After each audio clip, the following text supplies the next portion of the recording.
And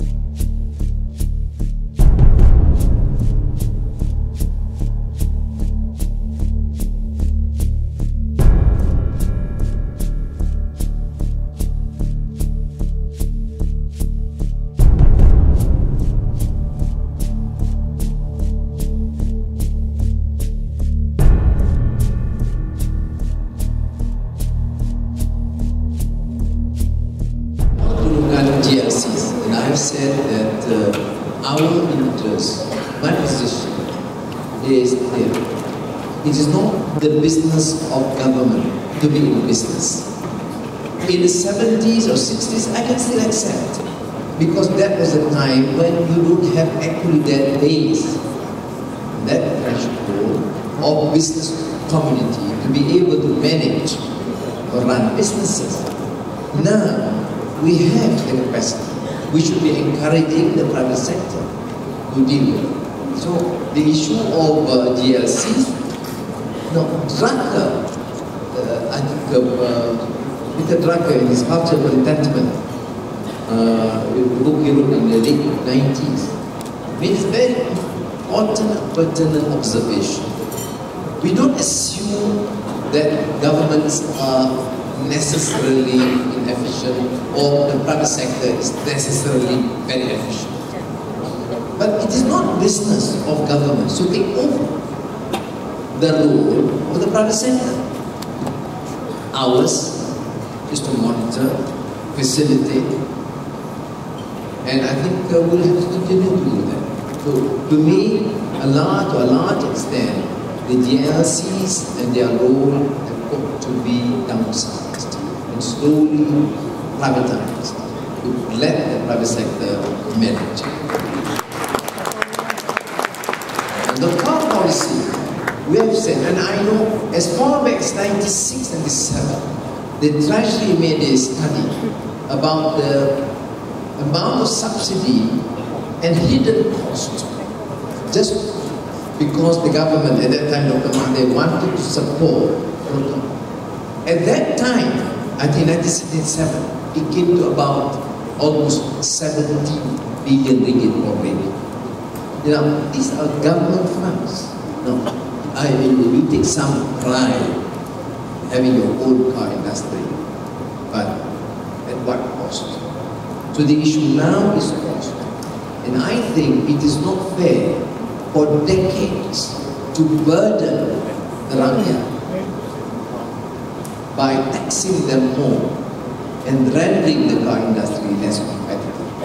And I think our purpose, intention, is of course, I think the think tank advisement coordinated by Toki Wu made this correct observation that a cheaper cars must come together with a very effective public transportation program, because otherwise the streets that is too many now. But it is not the right of the government to impose unduly tax the people, and car industry is one. That is the same issue, related issue of the PTPTN about those where actually the very poor families were borrowed from the government. I say we will then work out so that we will just cancel that debt. Because the principle is free education. Now, I'm not just challenging me to say that I am therefore encouraging this new culture of utang. It's not you are a businessman, you utang tak bayar, you go to jail. Except if you are a government man, then you get promoted to become a Tansri. Or in the case of PKFZ, you become a toll. Now, how do you reduce specifically? Now, you look at the figures in the last year's budget. I did itemize what you could do. Number one, reduce now. Number two, cancel some wasteful spending. Hundreds of millions for Biro Tata Negara. What do? Inciting racial hate.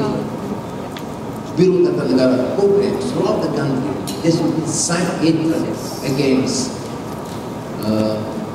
the Chinese and the Indians and the Christians. The Christians are taking over Islam. In Islam, you don't have any Muslim left. In Penang, They say the Malays are finished. One Eng and his cronies have taken over.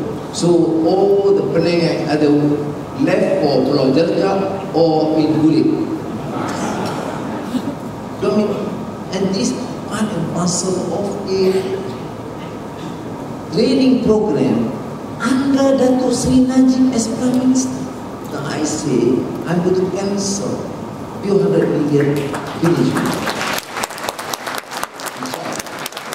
Now, MISC, very pertinent question. Now, MISC is really running quite well. Mirza Mahathir took over. Mirza Mahathir took over, incurred massive losses. Then called for Petronas to bail out the company. Petronas, at that time the CEO was now Singapore, came, pleaded with me to say that they cannot agree. I said, okay, I made a representation. It's a very difficult position because you go to the boss. This affects the boss, son's company, Mirza Mahathir. So by the time I went in, because Mahathir advised me correctly, he says, no, tell the treasury boys that Petronas has nothing to do with the treasury. Petronas is answerable to the Prime Minister. Informed the Petronas, and finally, as you know, I went to Jaya, and there was a bailout for 1.8 billion ringgit, MIC. Petronas would go. And now, as we said, is sold again. The whole issue of shipping is part of our national economic strategy to deal with the issue of invisible, huge problem, the balance of payments. Now we have lost it due to mismanagement, due to bail out family members of the ruling establishment. Now, so there's a position. What can be done? It's going to be very difficult. What do we do? So you buy again at a premium. We have to deal with something. We don't think we're going to give easy ride for us when we stay home. Lord, headache. Azizah been telling me, Abang, if you want to take leave, take now. I say, election dah dekat, kita won't have time to do it. He's pleading to me because I have some friends, why do we go to Bali for a few days now? I say, wait now, we go elections. Later after elections, no way, we're going to go anyway. With this sort of problem.